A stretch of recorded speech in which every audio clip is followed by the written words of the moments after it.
Welcome back to the Overheard Podcast, recorded live in Banff. My name is Daniel Brutal. With me here always is my co-host, Matty Rage. Let's go. Let's go. Our guest today is Nahanni McKay, third generation Banff local, multidisciplinary artist. Thank you so much for joining us today. Thank you. If it is your first time joining us, please don't forget to give us a like and subscribe. Costs you nothing, helps us tremendously. Every little bit counts in our journey to bring you more community-based episodes. We got lots in the works. I wish I could share it all with you now, but we are bound by some disclosure agreements at the moment. Not really. I'm just saying that. It sounds pretty cool to say. It sounds way cool. Right? So, Nahanni, how's the day so far? We got a pretty decent day in Banff. Okay. A little sun shining out. Mm-hmm. Yeah, it was good. I woke up and went to CrossFit. Nice. And then I walked my dog. So it's a pretty average Tuesday. Right on. Yes. Pretty average Tuesday for us, I guess, as well. Wake up, get coffee going, get the pod rolling. 2-episode Tuesday. 2-episode Tuesdays. Yeah. We're going to record a bunch more in succession to hopefully enjoy some summer. Yeah. And explore other projects. But anyways, that's beside the point. Before we get too far into things, this episode is brought to you by Drink Shaft. When it's summer in the Bow Valley, early isn't optional. First light on the fairway, glassy water at the shoreline, that warm hit of sun that tells you the day's yours. But there's a difference between showing up and doing it right. And that's Drink Shaft. Cold, nitro-infused, non-alcoholic. They got a boozy one too for later in the day if you'd like. It is the #1 grab-and-go cold brew in the Bow Valley and beyond. You can find it everywhere. So start early and do the day right with Drink Shaft. His girlfriend said she found some at the liquor store up in Fort Mac. Ooh. She's like, I'm going to have to grab some now. That she's been trying to track them down. She's like, they got to be somewhere up here. I'm like, they're everywhere, dude. She's like, last night, she's like, I finally found them. She's like, I found them. A little shout out to one of my cousins just got voted in as the sheriff of Yellowknife. So big shout out to him. Oh my gosh, so Congratulations. exciting. What a great city. He's like, I love Drink Shaft and they're really hard to get up there. So bring it up. yeah, I'm gonna have to go on a little road trip to Yellowknife, visit the sheriff, and bring a case of Drink Shaft. A little road Sheriff trip. Shaft. Not that it's like days It's on 18 end. hours. I already looked into it to drive around. 18 hours. That's a long drive. Yeah, he said either come early in the summer because there's no bugs, but it'll be cold, or go late in the summer. It'll be nicer, but there'll be a bunch of bugs. Well, do you want the northern lights or the midnight sun? Doesn't matter. I'm Both easy. are good. I'm easy. You're whatever. I've never seen a midnight sun. Go golfing at midnight? I've seen the Northern Yeah. Lights. That'd be sweet. That'd be pretty cool. I'd be into that. I've never been that far north, so. Anyways, let's get on to our guest. It's not the overheard in Yellowknife. Our guest today is Nahanni McKay, a third generation Banff local with deep roots in the valley and a perspective that cuts through a lot of the noise around what this place is and what it's becoming. Nahanni got her start working at Mel's as a busser at just 13 years old. Sorry, Bunny. And she'll tell you herself, maybe she wasn't that good at it, which is probably a good thing because it pushed her towards her art and where she is today. She's Métis, and her work takes a hard look at the colonial relationship we've built with the landscapes like this one in Banff, and especially the idea that mountains are something to extract or to profit off of. Through photography and mixed media, she challenges the thinking and pushes towards indigenous worldviews rooted in kinship, which means treating humans and non-humans with equal respect, not hierarchy. We're going to dip in a few examples of that later in our episode, which I'm very excited to talk about. Her connection to Banff runs deep. Her grandfather owned Arcade Camera on Banff Avenue, which is where she first fell in love with photography. After graduating from Banff Community High School, she went on to study at Emily Carr University and completed her practicum at Banff Center. I have one of my hometown artist friends went to Emily Carr after high school. I love Emily And Carr. she loved it. Congratulations. That's We're not even at the accolades part yet. So No, save your save your applause for a minute here. we can stop. Her work has been featured in publications like Canadian Geographic, exhibited across Canada and internationally in Europe. She stacked up a serious list of recognition along the way, including the CIBC Aboriginal Award, the Trex Award, the Exposure Photography Award, the Lieutenant Governor General Award for Emerging Art, the Queen's Jubilee Medal, and most recently, Banff's Best Artist 2025. Let's go. And most importantly, And most importantly, she's currently pursuing her master's in fine art at the University Alberta of Arts while also working towards her full hiking guide certification. When she's not in her studio by the Bow River, you'll probably find her deep in the backcountry on skis or hanging out with her small, slightly disobedient corgi. Which looks like you were doing that this morning. I a little was bit. Yeah, every nice. morning. I've been since you told I saw that corgi bit. Every corgi I see around town, 'cause there's a couple. That I'm was like, it. is that not? There is that was not? 12 at one point. We have a group What? chat, yeah, and then they all The moved. corgi group chat? Yeah. How'd that start?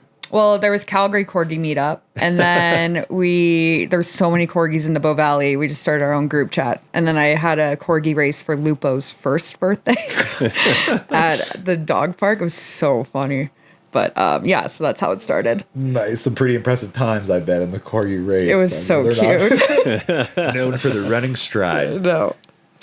Well, let's get right into it. All right, growing up in Banff, what did everyday life look like to you beyond the version most people see when they visit? Well, it's hard to say that because I don't really know what People see when they visit. people. Yes. Yeah. Where I'm like, oh, I wish I was on vacation. But my life was pretty slow pace. When it's hard to answer this question when your everyday is like going to the bank, going to get grocery, doing laundry. When you see visitors just like living their best life on a patio because they're on vacation. Yeah. So that's kind of like what the difference is, I guess. What I've noticed is a lot of people that grew up here, or especially like go through their schooling here, they often want to leave. Yes. Right? I so did. it's like the small town wanting to experience more. What is that? I can't speak for everyone, but my sister bailed the second she could. She actually moved the farthest away to Iqaluit. And wow. yeah, she's in Vancouver now, but she was like, get me out of here. And it's like you can live in Banff or you can live in another small town, but it's still going to be your hometown. And Yeah. you just need to experience more. And I'm glad I left to go to Vancouver and then was like, yeah, I'll come back. Do you think? Because we always say about Banff that it's its own like little bubble, right? That like life here is its own thing. Yes. Did you find it like a hard reality to go to say somewhere like Vancouver, Oh where people my are more in God. the regular swing of life? Like, It wasn't even like the regular swing of life. It was just regular life that I wasn't aware of. Like I didn't know how to take a bus, Fair, yeah. which was chaotic. I can't believe I didn't know how to do that properly. The downtown east side was eye-opening to me. what was that like experiencing that for the first time? It was like I am come from such privilege. I realized that it's just like growing up in Banff is actually you don't know what the real world's like. And I really didn't, even though like, yes, I am Métis and I grew up with that culture surrounded in me, but my dad is still from here as well. So going to Vancouver and getting a job at a diner on the downtown east side, I was just hit by what life is actually like and how hard it is to struggle or seeing, I guess, like being empathetic towards those people I saw every day. And then going back to visit because I still have family there and friends. And it's getting worse and worse. And you kind of want to help this population, but it keeps you grounded because you come here and you're like, there's not real problems. There's For sure. it's We'd like and to that's complain. the Yeah. end of it. I remember I was like, someone was like, oh yeah, we should probably go buy some stuff on Caribou Street because the street's being torn up. And I'm like, I guess, like, I mean, yeah, like it's hard on business, especially with the rent prices for Banff Avenue. But I'm also like, I don't know, I'm just more aware. Yeah.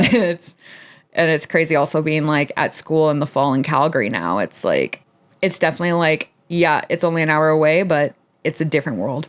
Oh, for 100%. sure. Oh, big time. I remember like when I moved up to Toronto, because I grew up smaller town, I guess. It was like the town I grew up in would be about 40,000, 45,000. Like I remember moving up to Toronto for the first time, was trying to take the subway. I'm like, I was so lost. I like got lost trying to find the subway like station, got lost trying to get off of the subway. Where am I? Got lost on the way home. Like the second day I was there, I had a buddy. I'm like, I'm going to go see him. Oh, it took me like 3 hours to get there because I got lost like 3 times. Yep. Couldn't find the bus, couldn't find the station. It's just like, you're just like your brain just Well, explodes. it's something you don't think about until you're in that situation, right? Right. Of like, Yeah. these are skills and situations that you need to be aware of. Yep. You know, These that are maybe you're life not skills. exposed to, Where's right? the bus stop? Yeah. Yeah, Well, exactly. life Like, skills. like more so than that. More so like yeah, say totally. experiencing Yes. the east side Yes. and like that Oh my firsthand level of extreme poverty or extreme mental health issues or addiction that Yeah. really goes untreated or It does. yeah. But then also going to Calgary or like somewhere like a city, there's so much more help Yes. than what we have in the Bow Valley. Mm-hmm. But you guys are doing stuff with the YWCA, which Yes. is great. Yes. And that's what, but we'll get into it because I have a little section about Yes, mental absolutely. health. What changes have you seen as far as Banff, not just physically, right? Like, of course, they tear up the street, they widen the sidewalks, new restaurants come in, old restaurants go out. How has it changed culturally from when you were younger to kind of where it is today? Besides the high cost of living, Banff, when I was younger, was a classic ski town with little aspects of hidden luxury. Now it's just marketed as a full resort. Seeing the culture of exploitation in mountain culture itself as well is very different to me, and just having a faster pace of life as well. Can we break down what that means? Exploitation and I mean, mountain culture? exploitation, it means exploiting the mountains for marketing or monetary gain. Yeah. Which can mean just like, come to Banff, see the mountains, Yeah. give us your money. And I don't know what it used to be like. I think it was just because I was younger that I was just like, let's go hang by the lake Yeah. and Hey, do that all day I just, for free. I get what you're saying. I feel like businesses that are allowed to do business in a place like this, where whether you like it or not, you're capitalizing off the environment. You should be held to a higher standard when it comes to how you manage your space within it. I guess so. Right? Yeah. Like when I first started working in restaurants here, there wasn't a recycling program for the town of Banff. Interesting. Oh, yeah, Which right. seemed I nuts, totally forgot about that. Right? Yeah. Again, it's gone leaps and bounds, but I feel like Yeah, it there's just- the law for business, Yeah. and then there's the law for national parks. But businesses are very quick to try and cut corners and get around these rules, where they should be looking to adhere to them at a higher standard, in my opinion, to do business here.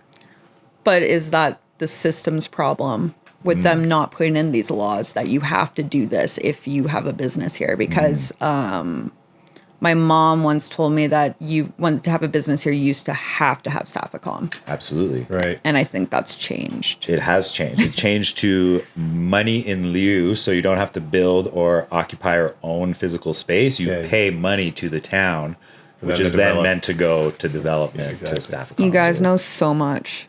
I might We've asked interview a lot of you. questions in the last 2 years to people that know what they're talking Yeah, about. like I might interview you for my thesis. I'm like, oh my goodness, what? always down to chat. Always Great. down to chat. We talked about this in prior episodes, and this is something that used to come up, especially on Overheard a lot. There was a post specifically where old friend of mine posted something making fun of maybe some driving or something, and it was like, oh, first summer in Banff or something like that. Yeah. So the question is there a difference between someone who's raised here, multi-generational here, from someone who chooses to move here, like me and Matt, from your perspective? And what would be those differences? And like, what do people understand about being born here and multi-generational here versus, like, I love it here, that's why I stay here, you know? Yeah, I think a lot of people who still stay here love it here. And Yeah. then there's also like, I keep thinking of Jackie who just pieced out, but but then there's like, there's a point when you just want more than what you grew up with. Like I've done the ski thing. Like I have such a less inclination to go to the resort more than ever now. I'm like, I've done the ski thing years and years and years of it. I used to work in Norquay as a ski instructor. Cool. But yeah, where it's just like you go to the hill, you go to the bar over and over and over again. And it's so fun. And I still crave those as weekends more than a lifestyle. But being from here, you really have to, when you move here, correct me if I'm wrong, you really have to commit to living here because it's so hard to make a go of it if you don't have that family and that structure and that support. Oh, for sure. Because it's so nice. A lot of people who have kids move back to, or like people who like get pregnant here and want to move, like want to be near their family, move back to where their family is for that support and that just that family. But then it's like, I have the privilege of, if I chose to start a family, it could be here and it could be easier for me than when people choose to settle here themselves as an adult, versus when you come here for a season.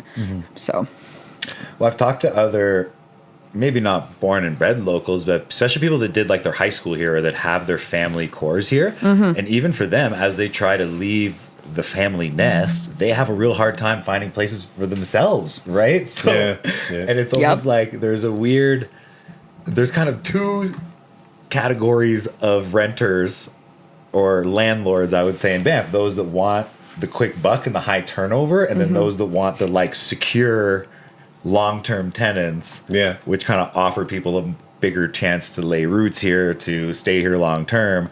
And it kind of like there's two camps, I feel. And those high turnover ones just seem to stay in the same hands and flip and flip and flip. Whereas like, how do you even find this rental? You know what I mean? You see them.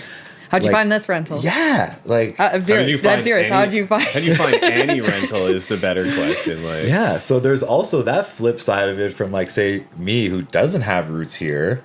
Like, I'm aware of that, but it makes it difficult on everyone. But then there's also the aspect, which is kind of a theory that I'm developing the more we're learning about these topics, is I don't think that the bigger corporate entities in town want long-term locals. I feel like it's more to their advantage to have short-term staff with with staff accommodation, right? So people are coming for 6 months to a year. They're not laying roots down. They're profiting off their stay. They're profiting off every shift that they work through collecting tip outs and other, depending on the business that they're in.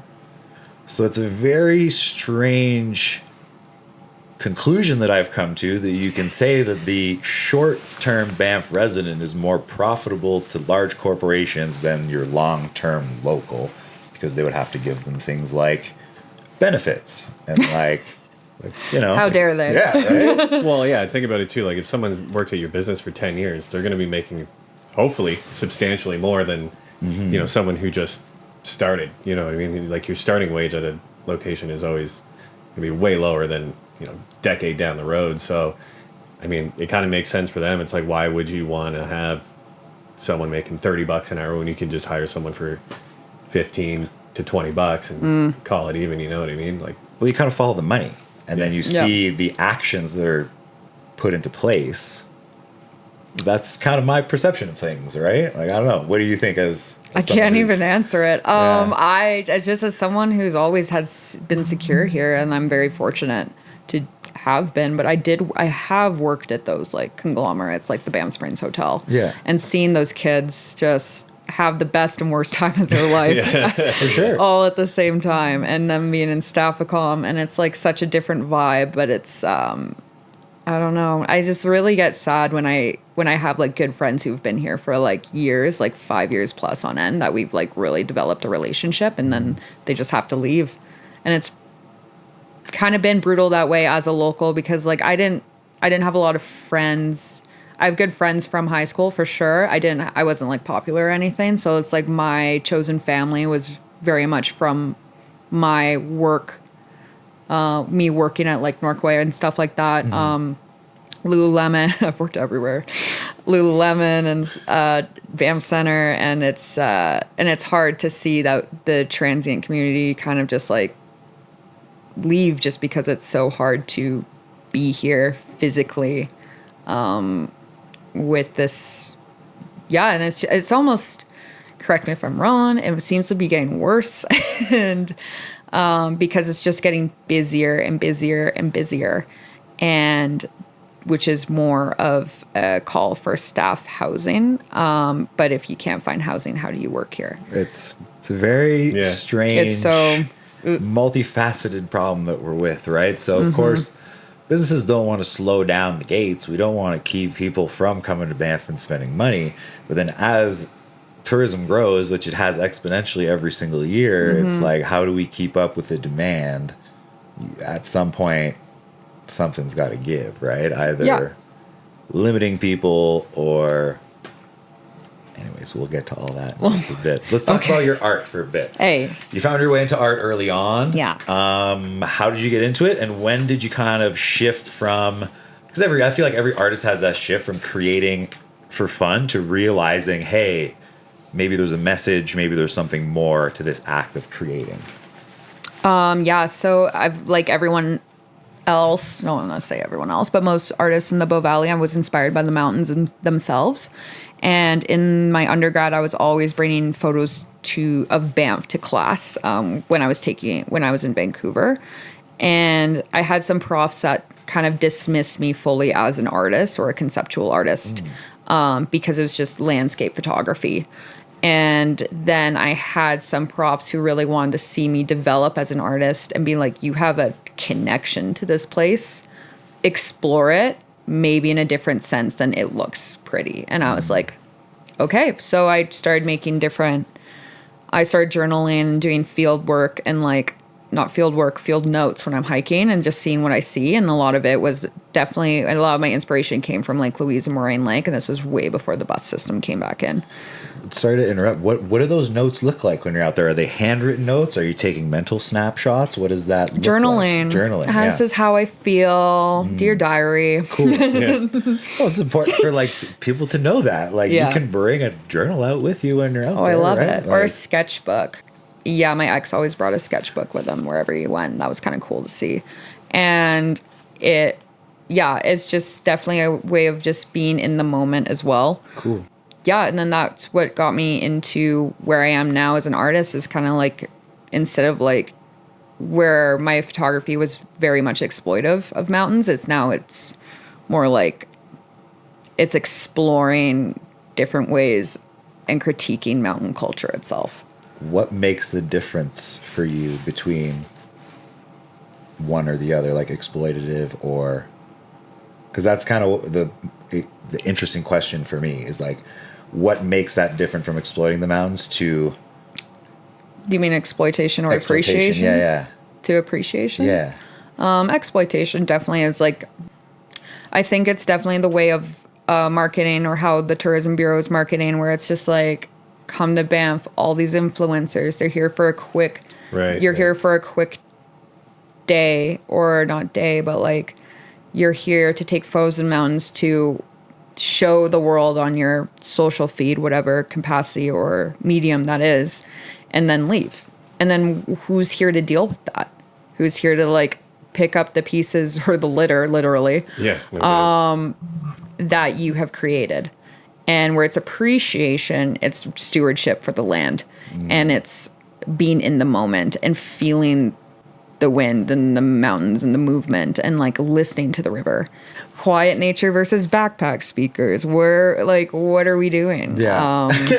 So yeah. Well, that's a very good point, honestly. And I feel like tourism in itself has kind of shifted, especially when you look at national park tourism. Mm-hmm. Whereas when I first moved here, I felt like the average person was here for a larger experience than just shopping on Banff Avenue or taking that picture. And then I had people come and visit me over the years where kind of almost all they wanted to do is go to different places and take pictures for social media, which is a very strange use of time, in my opinion. Whereas becoming more superficial in its purpose of traveling and hey, I went here, I went here, versus actually experiencing a nature or the natural landscape or being alone or being in a quiet space in nature and appreciating it on a different level. Yeah. It's a weird marketing thing. I don't know, COVID and maybe the inability to travel or the people being told not to be in natural spaces maybe gave a strange push for people to access them in weird ways. I don't know. Yeah. Is that a question? No, but it's no, it totally is. It's where what COVID did was crazy. It was I never knew this would come out of it. Mm-hmm. Remember when we all cared about each other? Remember we're in this together. And now we're fending for ourselves. Well, I think part of that has a lot to do with media, honestly. Yes. I think people are much easier to be sold to when they're in states of fear or in states of the 24-hour news cycle really changed people's mental health, I feel like there's always a crisis going on, and you always have access to something that's going to be able to scare you or put you in a fearful state. Now, when you walk out your door, you know, like you mentioned, even if you're in East Hastings or Oh gosh. in lower socioeconomic places, do you really feel like those fears are at your door? You know what I mean? Like, you can still walk down East Hastings and be relatively safe, daytime, whatever, right? Like, the big fears that media puts in your head as far as geopolitical or like economy, I don't know. I don't feel it when I walk out my door or when I walk through a major city. I'm not like, oh my God, everyone's out to get me.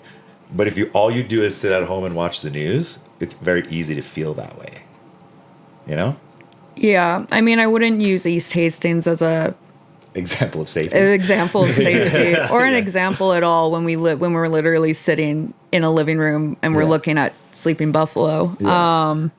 And definitely different of who you are, whether you're a man or a woman. It definitely is an idea of how you feel safe outside. Fair. As well.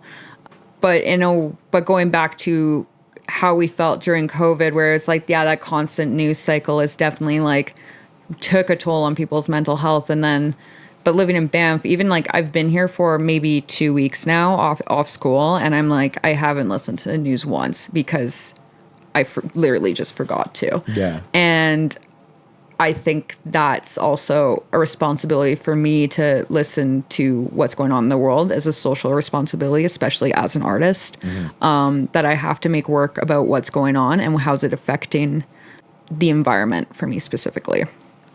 Absolutely. Let's talk about Banff as a cultural hub then, since you've spent time in the Banff Cultural Hub and away from it.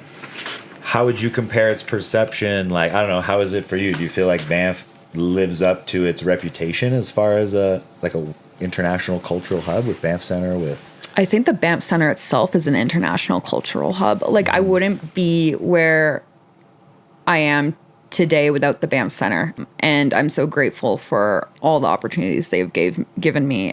But if you're gonna go, but you separate yourself from the Banff Center for just a second and look at the other artistic opportunities in town, maybe Canmore and Banff and the commercial galleries, it's definitely more like a vibe of commercialization of mountains, and that's usually what commercial galleries are for. And it's also like what those clients look at when they look at those wildlife photographers or the landscape painters, where it's like they're looking for a nice serene vibe. They want an escape in their own home, whether they're in a city or they love the mountains so much that their home in the mountains, they're like, must have mountains all the time. Yeah. Don't get away. It sounds kind of funny when you say it like that. Must have mountains. Interesting. Yeah, so I wish there was more public artwork for the community, or more, like, I mean, Oasa's been really good. A mall. Big shout out. Oh yeah, big time. Big shout out. Amal and I worked at Uprising together during COVID, and we looked at each other, we're like, should we start a magazine? And I was like, I got really busy with my artwork, and he took it off, and I was like, good job. Text me if you need anything. I did donate all my grandfather's gear to the local darkroom that Oasa did. Sweet. Yeah, They so got a dark room? I hope so, but I don't know where the stuff went if they don't. So I got about 10 rolls of 35 at home that I need to get developed. I have no idea what's on. Black and white or C14? A little bit of each. Some Ilford and I can help you with black and white. Heck yeah. Okay. I know I got a bunch of Ilford, like Hire 200 me. and 400. Matt's coming out with these every episode we do where I'm like, you come out with this crazy unknown fact about yourself that's like My dad had a dark room like when I was like super young. My dad had a dark room until like I was like 4 or 5 maybe, and then Wow. I think we moved, and then that was the end of that. But I've still got all of his old, like, he sent me all of his old gear when he got digital stuff. So got my old Canon A1 at home. And Oh my gosh. a couple of lenses and a bunch of rolls of film that I shot probably 10 years ago when I moved here. And I think that was right after the photography store Banff Photo. Yeah. Mm-hmm. Yeah, right after they closed, because they used to have at least, I was so sad. I know, it sucked. I used to go in there and just like boom, boom, boom. I think I still have a couple of rolls like that I shot on my Lomo camera too that's just chilling Oh around. yes. it seems strange to not have a photography store in a place like I think you'd have people from all over the world come in that would need stuff. It seems strange not to have an art store, a bookstore, a photography store. We just got a dollar store. Best thing that's happened to Banff. Yeah. Fight me on it. No doubt. No doubt. Yeah, it's been going from like what we had to what we have now of the commercialization of like the local stores. It's kind of heartbreaking. It feels, I was ski touring with my bud the other day, and we were saying how it feels impossible to be a regular person and open up a store. Very few examples of that still remaining. Yeah, exactly. Like the Banff Book and Art Den was one of my favorite places ever when I was a kid because it had a little toy store in the back. And I miss it. And then there's some people who are like, some people I meet, it's usually on the at Legion trivia nights, like the old locals are like, oh, the Book and Art Den. They're like, and now it's Patagonia. Yeah. Crazy. Well, like even What look a at drastic change. Even during COVID, like there's like no more, like Bruno's is gone. Oh my God, The Gap is gone. my aunt and Potato owned the Gap. Oh, cool. Very cool. Oh my God. Pour one out for the Gap. Yeah, pour one out for the Gap. Now, it's. I always think it's funny that the place that probably contributed to many jobs being lost or sick days being called is now the employment center. Yes. It's great. It's very ironic. And My very funny. 30th birthday theme was the Devil's Gap. Oh, geez. Amazing. Yeah, I turned 32 years ago. Oh, nice. Throwback. So we already talked about kind of some of the bigger Banff institutions, Banff Center being one of them. When we look at Parks Canada, how would you assess the role in balancing conservation with the legacy of displacement and control of land, which obviously is quite a sensitive topic in this area? Parks Canada. When we talk about Parks Canada, I think it's hard to look at a conservation system fondly when it has come from a money-oriented society where it was created. And I think just as someone who deeply cares about the land, but also is seen kind of like a rebel through critiquing the Parks Canada conservation system, it's really hard for me to comment on it, especially since I used to work at parks. And that's kind of like, so when I told you where my artwork, I have to critique now the park, that's where it started with Loop 14 when I worked at Parks Canada and there was a wolf shot in the campground because it was food habituated. Was that linked to an attack? No. No? There's a 2016. Okay. It might have been different. Well, there might have been multiple incidents. So many wolves all at the same time. And that's kind of like where that came from, where I was like, oh, this is what it means. And I kind of woke up a bit. So, yeah. As far as maybe the mandate being about visitor safety and... Yeah, definitely. I think like also listening to Harvey Locke's episode on this and where I got to chat with him a bit, we talked about the different ideas of conservation where it's like you are under a federal system of these rules when you're at Parks Canada, but when you work freelance or anything like that, you kind of have more of a free mindset or a free way of expressing yourself through what should happen when when it's the federal government versus an individual person. Yeah, that's always a tough fight for sure. And there's lots of vested interests and decisions being made regarding wildlife and conservation. One example that comes to mind is one that just happened this spring in the management of a bear encroaching on a certain ski area nearby. Right. Which set the precedent, I think. There was an article in the RMO that was quite, how do I put this? Not scathing, but quite critical of the management. And it does raise that question in me. And was this situation dealt with in the sense of the animal's best interests or visitor safety or business? That's the slippery slope. That's the three as well, where you're like, who's this for? Yeah, I actually just started school when that was happening. But if anything, I think we should, and I want us to benefit the animal over anything else, because we have the capacity to move around, and not use the ski out. Absolutely. There's both sides of that coin. I've heard them both. The arguments of why it was necessary and the arguments of why it wasn't. And Who have you talked to about that? Have you talked to or is Well, it it just depends who you from the talk to. RMO? It depends who you talk to, right? Yeah. I don't want to name names specifically, but if you look at the Parks It Canada was this mandate, person. yeah, if you look at the Parks Canada mandate, they're meant to be here for the animals. And Yes. It's a wildlife preserve at the end of the Exactly. day. Like, Yes. You know what I mean? It's Yeah. not a ski resort preserve. No shade to Or a visitor anyone there. experience preserve. Right, exactly. No, and that's also what we've lost as well. But maybe it's a different. I don't know. It gets me so hyped up. Yeah.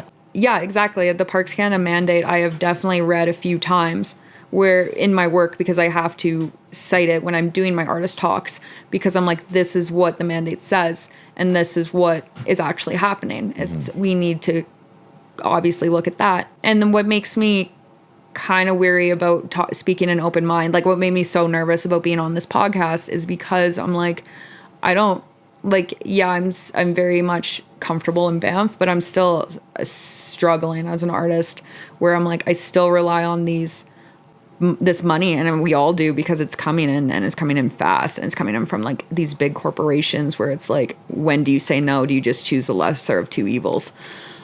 But what I never want to do is not speak about the elephant in the room, because that's my job as an artist. And with that, it is critiquing Parks Canada and their work on the conservation system, and what is allowed and what is not allowed, and who benefits. And Well, I yeah. respect that a lot, honestly, because honestly, someone has to do it. Not everyone can be opinionated in this town based No. on your job, based on your living situation. Yep. There's a lot of overhanging dangers of being opinionated based on a lot of things in this Oh, town. it's like standing on the edge of a cliff. All it takes is Yeah. one little push, and it's like, boop, see you later, buddy. So I commend you for, holding them to that account and critiquing where critique is due, honestly. If we don't critique these entities, they get to run with impunity, and we end up in situations that are far worse than where we are today. Which kind of brings me to the next point about the whole concept of healing and wellness in Banff. Now, Banff has a long history of being positioned like that. If we look at the Cave-in Basin, the colonial aspect behind the Cave-in Basin and how it was used, this is how it was portrayed to me. It was, they found that it had healing properties. The colonists found that it had healing properties. They took it from First Nations. Once they found that it was a sacred space and had snails in it and they couldn't profit from it anymore, they built the upper hot springs, gave it back to First Nations because now it's a sacred site. We can't profit off of it anymore. This is kind of how it was framed to me, Oh, but it kind of brought these ideas of wellness being sold tied to Banff. yes. What are your thoughts on that? So I actually was at the Cave-in Basin 2 days ago because my little sister works there. She's 18. Oh, cool. And she's like, I was in town, or like, yeah, she found out I was in town, and I was like, she's like, oh, I'll give you a private tour. Oh, that's sweet. So sweet. I was like, yes, I would love to tour the Cave-in Basin. Also, I love that it's free for First Nations Oh, and cool. Indigenous I didn't people. know that. That's Yeah. sweet. Which is cool, as it should be. But so I was at the Cave-in Basin, and then I was there for my little tour with Avon. Shout out to the best tour guide at the basin. And so the brochure said in 1883, 3 railway workers came across the springs, and the creation of the first national park happened. So also today it's a site for, and then it also said that today the site is for a gathering place for sharing stories about conservation and the connection between people and the land. And beer fest, I guess. Yeah. And, so in a work I want to do after my master's is to critique the wellness industry and how it has been not like Hernoan or Flow State, nothing like that. I want to talk about Nordic spas and these big developments that are happening where it's like a simulation of nature is being created by destroying nature. And That's an interesting concept. Yeah, I like that a lot. I know I want to do it now, but I have to finish my schoolwork. Very on topic right now, especially in our neighboring town of Canmore. Yeah, so I want to do a work about Canmore. And so the one in Canmore, the monstrosity about Canmore is the insane amount of development that's happening. I'm really feeling for my local Canmore friends I grew up with who are still there as well. A 5-hectare Nordic spa in that green space. The spas are essentially like, as I said, like a simulation of nature to tear down nature and make an inauthentic indoor experience of nature. It commodifies it and you can sell it, right? Like, and it doesn't make sense to me. And the developer said on an interview I was listening to at CBC that Canmore is a tourism economy when it's not. It's a development economy. It's a real estate economy. Right. Like it's people go to Canmore. I don't know. Like I don't know shade at Canmore. There's always been that like Banff versus Canmore, like, but we're getting so different in entities that it's no longer, it can't be compared. Because it's like, as much as I'm like, kind of like looking into the national park system with a different lens, I am thankful that there is a cap on what can be here, because Airbnb has ruined so many beautiful places. And then, so yeah, the Nordic spa, and there's Nordic spas everywhere. The one in Lake Louise was just built, and I was like kind of looking at it because I'm like, oh, what's the vibe? And $400 a day, like, for sure, in premium real estate. Premium real estate. You get to sit in water that's not as cold as the lake, and look at the lake. Well, it's like I've had multiple people ask me like, oh, we're gonna go up to the upper hot springs. Like, is it really cool? I'm like, just a hot pool, man. Yeah. And they're like, well, what do you mean it's a hot pool? Isn't it a hot spring? I'm like, it's a hot pool. Barely. My mom calls it the soup. Yeah. Yeah. It's like Luke. It's like when you go to a restaurant, you're like, soup. Man, my soup's been sitting out for a while, huh? That's not warm at all. Can you reheat that? I would like a different hot springs, please. Yeah, no doubt. But again, it uses this kind of perception that mountain environments or that, these natural places in itself could fix people. Like, do you think that has a big way in how Banff's marketed today as like, well, there's especially in the summer, right? Like you're pitched this, like I remember say Wim Hof was having his retreat at Lake Louise. This was meant to go during COVID. This was meant to happen during COVID. Okay. Wim Hof was meant to have like a big breathing retreat in the waters of Lake Louise, and it's promoted as like, again, that would be an example of using the natural landscape in order to sell tickets to something. What are your thoughts on that? Do you think we've gone too far in that sense of using the mountains to commodify healing or wellness? I mean, I haven't seen much of the marketing ploys of using it as wellness, except for unless you're like paying to go into the spas. Yeah. Don't get me wrong. I love the Willow Stream. My sister and I go every Christmas. But it wasn't until the vast amount of Nordic spas have been popping up that I was like, oh dear. But I think I'll talk about my sense of healing in nature. But please, yeah. Because you used in the question that you sent me that you turned fix. Yeah. So it's like fix and heal are different things, obviously. Around this time last year, I was actually in a really dark place. I just bailed on an artist residency that was an expedition in Svalbard. And it was because something in me told me not to go. And I was having panic attacks. I wasn't eating. And I was very thankful for the mental health services at the Mineral Springs Hospital, which I have used extensively over my whole life being here. I took my time off at my unnecessarily stressful job at the Rundle Bar and just spent time outside. And I didn't want anyone around me, so I couldn't do that Western method of relaxation, such as spas, massages, and yoga classes. It was just like not what I needed. I needed to be by myself with my thoughts. So I went fishing, and I went fishing down on the Bow River across from the golf course. I think it's called the Hoodoo Trail. Yeah. And I went fishing, and I smudged by the river, and I prayed, and that was healing myself, which I guess is fixing myself. But it's the promotion of healing where it's like, I don't know, it's the mental healthness or the mental health of like, I don't know, there's no commodification on mental health to be like, come to the mountains if you're sad. It's more like being deep within you. And for me, being in nature is my way of healing. And the wellness industry, and there's also different ways of healing in the wellness industry. Like, I love going to get a massage after I've done the biggest backpacking trip or just got off Mount Athabasca, and I'm just like, someone fix me. That's fixing to me. And then healing is having your toes in the river. Fair. I think there's space for both, right?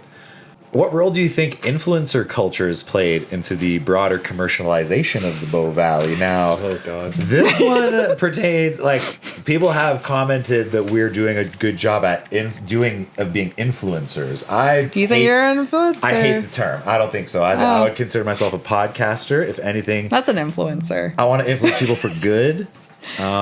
What's your take on it? What do you think? Are we doing good? Are we doing bad? What? So this is actually interesting because influencer culture has its perks, but what I have seen for the most part is the negative impact that's had for the most part. I'm trying to be a little micro influencer through my art, just because social media for me is free gallery space. For sure. The Tourism Bureau has really pushed for an extractive experience of nature, as we've talked about. It's so dangerous for the wildlife. During my research, I actually emailed Tofino Tourism Bureau a couple of months ago after posting on the Tofino community page on Facebook, because if you know one thing about a small town, there's some sort of Facebook page.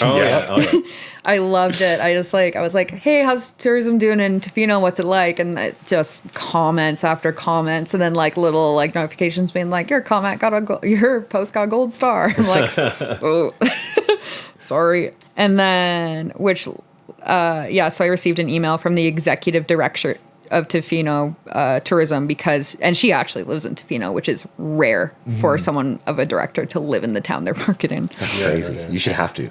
Yes. You'd think that would be a prerequisite. Yeah. And then she said in her email, quote, "We've moved away from growth at all cost marketing. There's an intentional shift away from influencer heavy bucket list style promotion towards values-based messaging, stewardship, shoulder season travel, longer stays, and deeper connection. The goal is not any and all visitors, but valued, aligned visitors." And that's what she said to me. Now that's the smoking gun, I think. Yeah.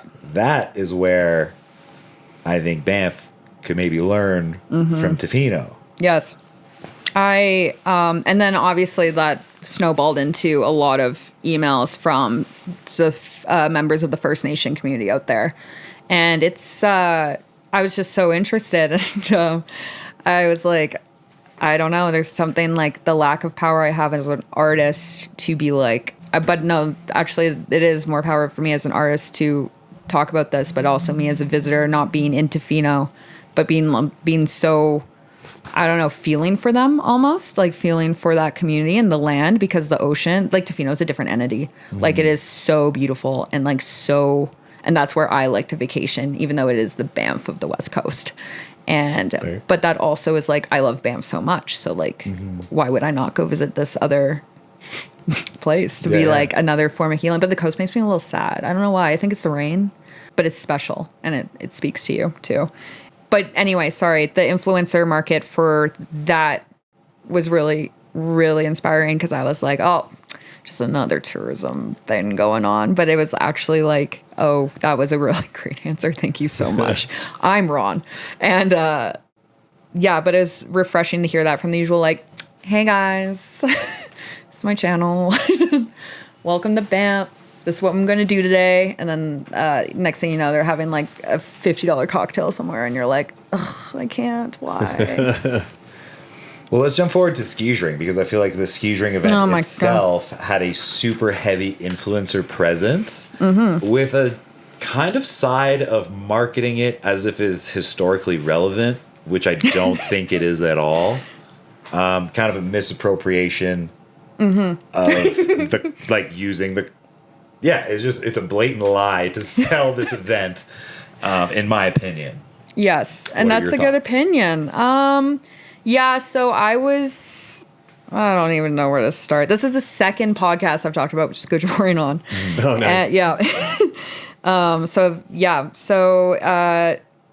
I've never heard of Skidroring before, maybe 3 years ago. And then I came to Banff. I'm like, what is this? And there was like saying that, yeah, as you said, like it's a part of Banff's history. I'm like, Since when? Yeah, I was like, Yeah, like I've been here my whole life. Like I've never it was just.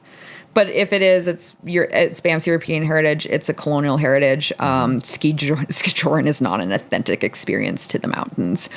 The event was kind of, for me, absolutely embarrassing.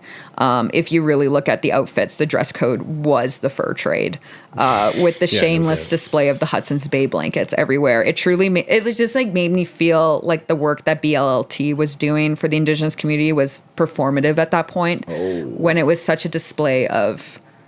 It was just such a display of like overt colonialism. Yeah, it was like colonial. Like I was really upset to see the Hudson's Bay blanket on the DJ booth, and like I don't know, just the blatant of the whole thing. It just felt like it was so. It just didn't feel good, and I never want to see that event happen again. But then I was talking to some friends. Obviously, we're at Tommy's, and we were talking about how the Rude Boys Rail Jam was kind of that event, but like chiller. Like it was a bunch of the local kids on snowboards where they put a rail system. Yeah, right down Caribou. Yeah, that was sweet. That was so fun. Yeah. And it was just it's very community. That seems more authentic. It was so authentic. It was like a very community oriented vibe. And we were all kind of like, and we all like left night skiing. We were so young. We all like left night skiing to go watch it early, and we're all in our snowsuits. And it was just like, I don't know, we're young, we're chill, and it was all of our friends from school. Yeah, it seemed like that event was way more just like, like you said, it was just all the local homies out. Like, let's just go throw down, like support some of the businesses there on Caribou Street instead of, oh, we're coming in from Calgary and Edmonton with the girlfriends. Like, we rented our fur jackets and our boots. Like, we're ready to go. Well, having that be the focus, like, I didn't even think of that as being. I didn't think anything of it, but that's a huge red flag. Thinking back, like. Yeah, and there's a time and place to get drunk in a cowboy hat. Yeah. It's called the Stampede. And I truly love the Stampede. I'm like such a Stampede goer. But I'm just, when I saw it here, I was like, nope. Well, the amount of just like, pardon my French, it was an absolute goddamn shit show. Like, just I thought we weren't allowed to swear. That's why I've been trying to. The amount of we can bleep them out, but the amount of trash and just garbage and just my God, crap laying around and people just wasted walking around. Like I saw people there was a whole massive group of 20 people in the grocery store just walking around chugging beers. I was like, what the hell is going on? There was that was crazy actually. It was just like they're just standing in IGA pounding beers, waiting to get into the public washroom because there's nowhere else to go. It's like, that's crazy. This isn't like, it's not very family friendly. It's not really that's not really a Banff type vibe from what I gathered. Like it just wasn't. What is the Banff type vibe now? Silver lining though. Right. There's one good thing that came from skijoring. What? Well, they shut down the entrance to the town, which they have never done before. Oh, so it's possible. So now it is possible. Not only is it possible, they have a number and they have a time frame. So I think it was something around, I'm probably wrong on these numbers, but it was like 20,000 vehicles within a 2 or 3 hour time frame, which made it unmanageable for secure safety vehicles. So like cops, fire, whatever, to navigate through the town. So now they have a number and a time, which makes it unsafe for traffic in the town of Banff. Well, I heard stories of medical staff and paramedics not being able to get to work their shifts. So it's like, in the event of an emergency, if your staff can't even get there, who's going to send an ambulance out if somebody gets hurt? Or, what happens if somebody has to get a fire truck across the bridge and there's 20,000 people wasted in the middle of the street? You know what I mean? It's I don't know. It was weird. So now there is that silver lining of that precedent has been set by that event. Yeah. But it's also there was so many different silver linings to that event too. Obviously, I was one of the I think the majority that was against the event, but then there was best day we've ever had economically. Yeah. And you're how do you measure that? I really don't want to compare economics to the environment anymore. I don't think it should be compared at all. What are the long-term consequences if that trend kind of just goes unchecked and we just let events like this happen? Well, then we go back to the Norkspa and Canmore, where it's the developer said, it's a tourism economy. So it's going to be an economic benefit. So we're going to bulldoze this forest. And it's like, so it's like, how do you remain unchecked? And I know that there's a lot of work in Canmore from the locals. There's tons and tons and tons of, what's it called? Not conservation teams, but like they want to say protesters, but there's protectors. Grassroots community organizers, I would say. Yes. People that are countering development. I've spoke with a few of them. Nice. And we plan on doing a lot more with them, especially opposing the gondola, Oh my God. the glamping, and basically the God. misuse of the provincial parks, the All-Season Provincial Parks Act.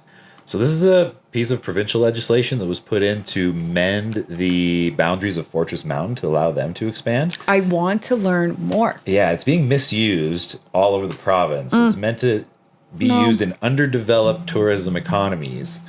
Canmore does not fall under that under that Canmore. designation, unfortunately. So they're using it to try and basically develop protected spaces. It's kind of, they've seen this little soft spot in the legislation and they're kind of attacking it on all cylinders based on the provincial situation. Anyways, follow us along because we'll be talking about much more about that. Great. I will follow along. Thanks, Overheard. Are there any aspects of local culture that you feel are still authentic that are worth preserving versus those that we just said that are maybe a little bit more performative? I guess the question is, what is an authentic experience in the national park? Can you have an authentic experience in the outdoors if it is a park surrounded by rules, borders, and law enforcement? What you're allowed to do and what you're not allowed to do. But I guess what I notice more about locals and newer locals is definitely the performative aspect where it's like people who are just moved here are like, I have to do everything, do more, see more, hike more, experience the mountains at a heightened time.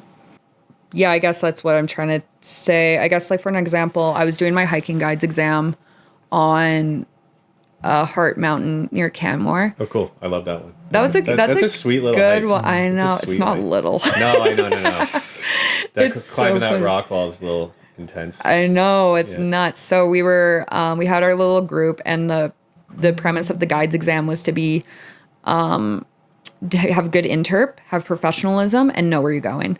And so it was a very, very slow day. Like our days were 9 to 10 hours. And so obviously it was a group of 4 and we had to lead each section with those 3 navigation tools in mind. And there were these people who were just running past us. And I was like, and multiple times, like they lapped us. And I was like, what's going on? And they're like, oh, it's the Strava race. I was like, what is that? They're like, you have to see how many times you can do Hart Mountain in one day. And that was an event.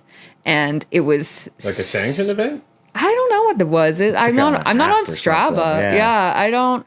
But it was like you have to see how many times you did it, and I was like, oh, and it just kind of made me realize what I was doing in that moment with these people who were like, trying to become guides of being like, let's slow down a bit. Let's look at here. Let me tell you the history.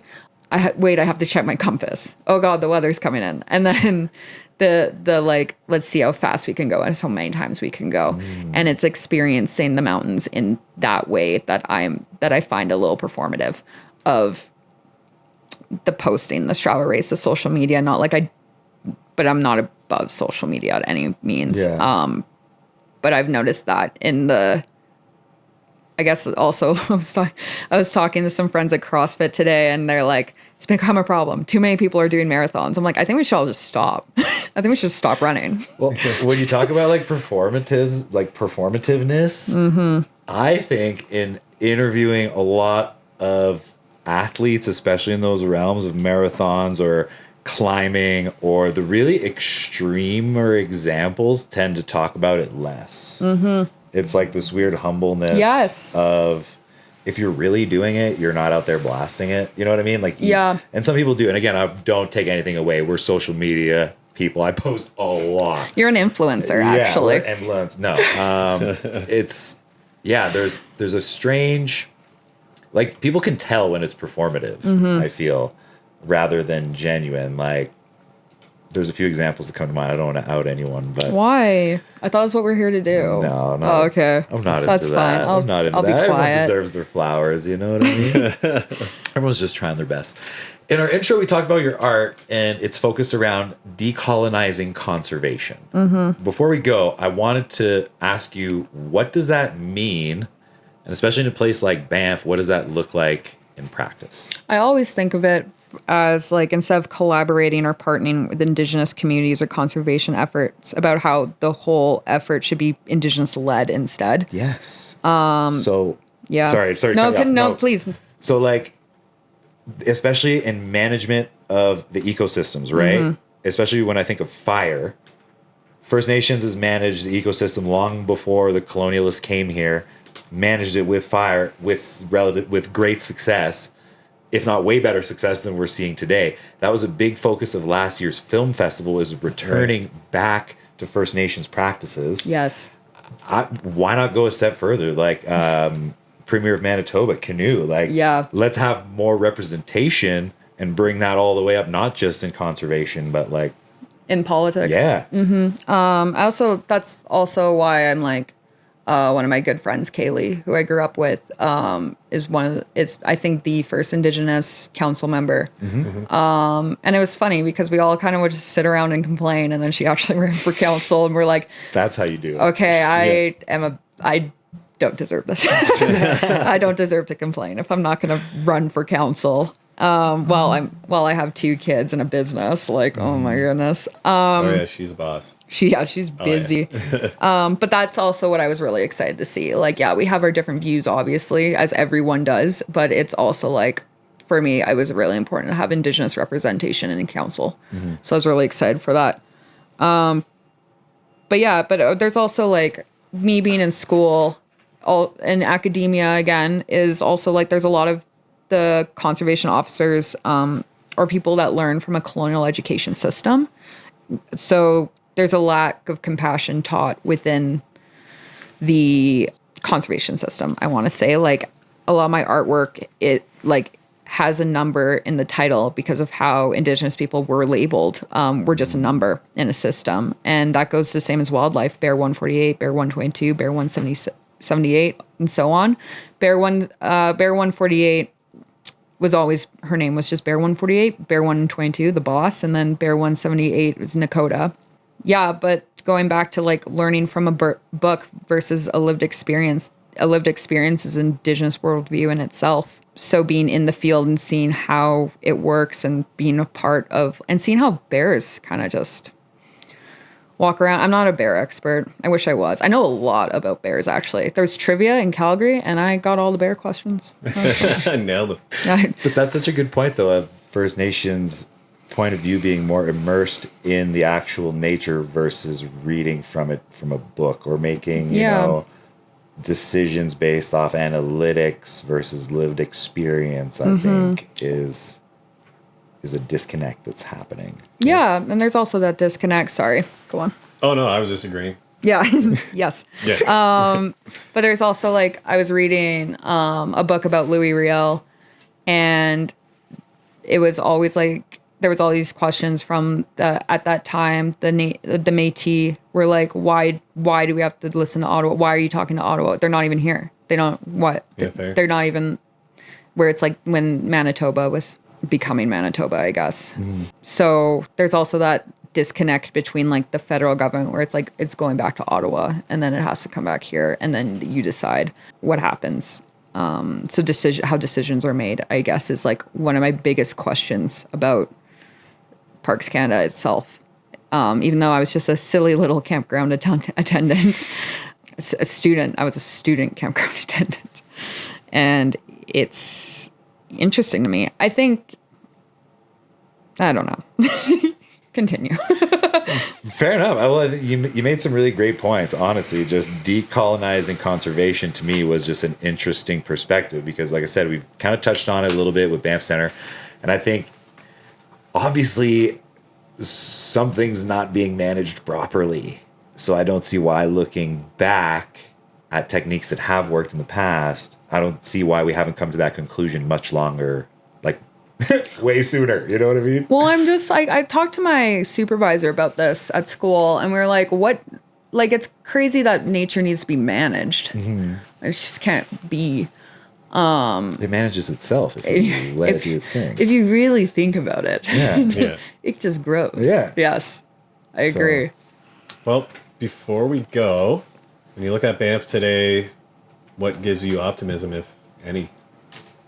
That there's still good people here, that there are friends that are still here that prioritize the land. The land is always here for us, and it asks nothing in return. Well put. Well put. Well, I think it asks that you don't litter. And don't litter. Yeah. Especially with the summer coming up. Dude, Pick up your it's about stuff. to be nuts. Pick up You your heathens. stuff.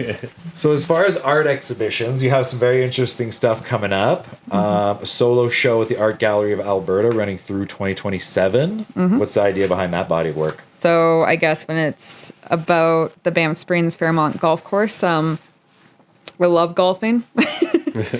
And when I was there, I just was thinking about the fact that I was golfing in a wildlife corridor. And when building the golf course, the natural landscape was significantly stripped to accommodate the activity itself, effectively banning Stoney Nakoda and other First Nations from their traditional hunting grounds. So the work represents how the national park system is a colonial structure that prioritizes tourism over the sacred indigenous lands and wildlife of Turtle Island, specifically in Treaty 7. So that is on at the Alberta Art Gallery right now. Damn. Directly related to our place here. Yes. And I'm a golfer too, so I love golfing. Yeah. I know. But it's also like, there's no way, like around my thesis where it's like, can you be a recreationalist and an environmentalist? Is it possible? Where it's just like, I don't think so. No. Maybe. I don't really, I don't know. This is also like why I'm like exploring it in my research Yeah. and my artwork as well, where you're always going to be a hypocrite if you live in a capitalist society. Because It's very true. yeah. Wild. Residency at the Klondike Institute of Art and Culture. What are you hoping to explore or test during your time there? So I'm excited to explore some beadwork I want to do. And I think it's just, I love the Yukon so much. And I love Dawson City. I'm so thankful for the Klondike Institute of Art and Culture to bring me back again. And I'm looking to rest, to be honest, and to hang out in Dawson City and to be in Tombstone Provincial Park camping and learning from the Trondikwetchin people, and because they have a great cultural center up there, and it's also just very, very relaxing. I was gonna say, I'm like, oh wait, the Yukon Spa's there, and I was like, I sit by a river, Yeah. and then Do a to natural heal, thing. and then fix myself by getting a massage at the Yukon Spa. See, we can differentiate it. There's space for both. There's space for both. There's space for I both. agree. I think with the right context. Absolutely. Honestly. Yeah. I think context is a big part of it for sure. Mm-hmm. And it's a big part of why I wanted to have you on. Honestly, your reputation precedes you as far as your opinions and what you stand for. Honestly, I was being tame this time. well, you've been painted as a voice for what matters as far as the environment, and I think a perspective of you're growing up here, First Nations roots. I think it's a very unique perspective that we all need to kind of carry into our own lives, because if you're spending time here, you're on stolen land. Yes. And it's Always on native land. yeah, you have to be aware of that. And I Yeah. think that brushing that under the rug is something that we can't do and we shouldn't do. No, absolutely not. No, I want to thank you guys for having me on, because I saw your DM and I was like, huh. I was like, my worst fear, the Overheard podcast. God, it's because I literally don't have a filter, and I know so many people in this town, and in the same way where I'm like, I almost was like, yeah, and this company and this, but I was like, no, let's keep it grounded. Let's talk about the environment. Well, I love it. I think we talked about what really matters. And big shout out, I can't remember who it was, but someone reached into the DMs to tell me that I should have you on. Oh, really? So thank you to whoever that was. I forget your name, but don't be shy to ever reach out. I answer the DMs personally, so come holla. You don't have an assistant? No, not yet. Okay. No, not Just yet. me and just me and Dan. You Yeah. should get an intern. Nah, I feel like that's exploitative a little bit. Not if they're like in high school and they just get you coffee and they can put it on their resume. They're like, I Fair. want to be a journalist. Interesting. Yeah. Interesting. Oh, yeah, maybe. There you see an intern. I was thinking I'm telling about actually, like, I wanted to maybe start doing golf content, but for that, I would need a team. you. Golf content? Yes. So, like, we could go to, like, men's night, women's night, and, like, they have matches and, so like, film the fun. matches and the banter. Is Chicks with Sticks still a thing? I don't think so. No, that's sad. Which is, again, I was another in thing. I that. feel like the golf course this year specifically has a bit of a push to limit the locals using that space. No. We'll talk about it off camera. I'll let you know what's going on. Oh, please. Yeah. Anyways. No. Thank you, everyone, for tuning in. This has been another great episode. Big shout out to Defending Awesome. They make all of our merch. Big shout out to Drink Shaft for sponsoring this episode.